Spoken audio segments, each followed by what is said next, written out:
अंत तक तैयार होने वाला राम मंदिर कुछ ऐसा दिखाई देगा।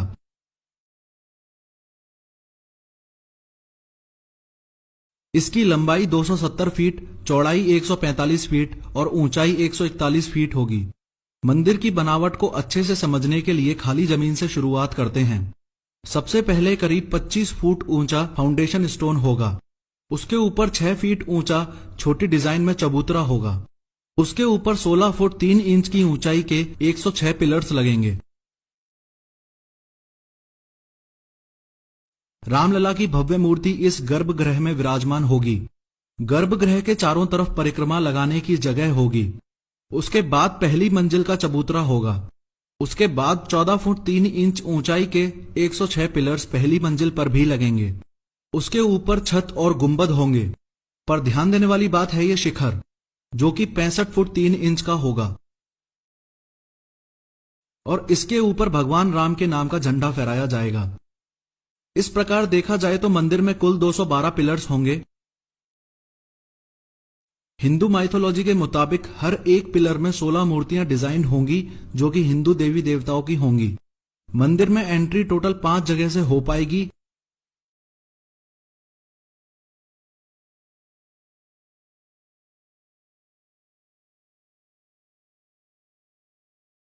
लेकिन मेन एंट्री इस जगह से होगी जिसे सिंह द्वार बोला जाएगा।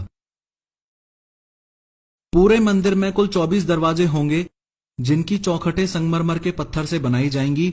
जो मेन दरवाजा होगा वो मकराना के सफेद संगमरमर के पत्थर से बनेगा।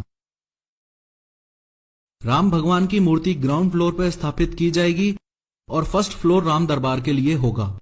मंदिर के मुख्य 5 हिस्से होंगे: सिंह द्वार, नृत्य मंडप, रंग मंडप, कौली,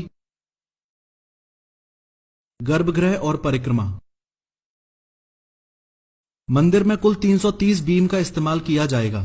पूरे मंदिर में कहीं भी स्टील का इस्तेमाल नहीं होगा, क्योंकि मंदिर को भव्य बनाने के लिए भरतपुर राजस्थान के पत्थरों को बारीकी से तराशा जाएगा और सिर्फ उन्हीं पत्थरों का उपयोग होगा। मंदिर का लगभग 70% काम पूरा हो चुका है और बचा हुआ काम पूरा होने में 3-4 साल और लगेंगे। चंद्रकांत सोमपुरा ही वो शख्स हैं जिन्होंने राम मंदिर का डिजाइन और मैप तैयार किया है। खास बात यह है कि गुजरात में स्थित भव्य सोमनाथ मंदिर का मैप और डिजाइन इनके ही दादाजी ने बनाया था। ये राम मंदिर का मैप और मॉडल सोमपुरा जी ने 90 के दशक के शुरुआती सालों में बनाया था, जिसे उस समय भावी संतों ने और विश्व हिंदू परिषद ने स्वीकार किया था। ये जो बाउंड्री के अंदर का एरिया आप देख रहे हो, ये करीबन 6 एकड़ जमीन है।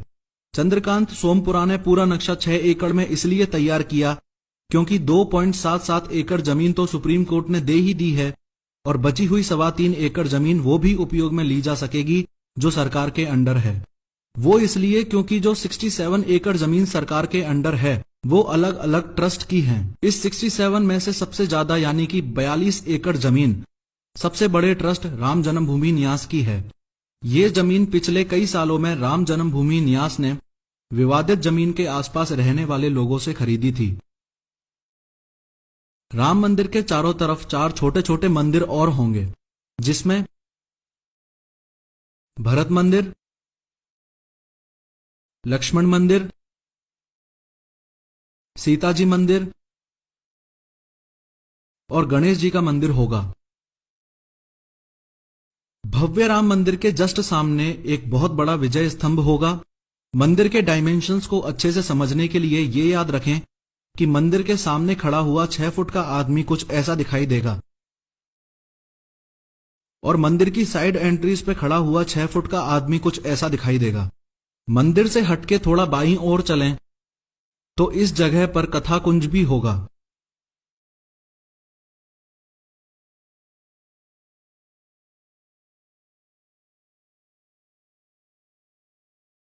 इसमें टोटल 4 जगह से एंट्री पॉसिबल होगी।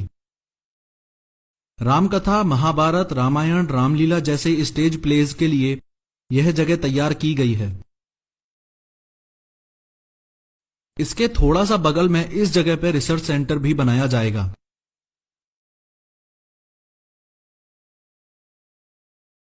अगर मंदिर के दाईं ओर चलें तो इस जगह पे स्टाफ क्वार्टर्स होंगे। इसके अलावा ये जो अदर बिल्डिंग्स हैं, ये आने वाले भक्तों और दर्शकों के लिए धर्मशाला और भोजनशाला के लिए तैयार की जाएंगी। ये पूरी जमीन मजबूत फेंसिंग से प्रोटेक्टेड होगी और इस राम जन्मभूमि में घुसने के लिए ये 4 मुख्य द्वार होंगे।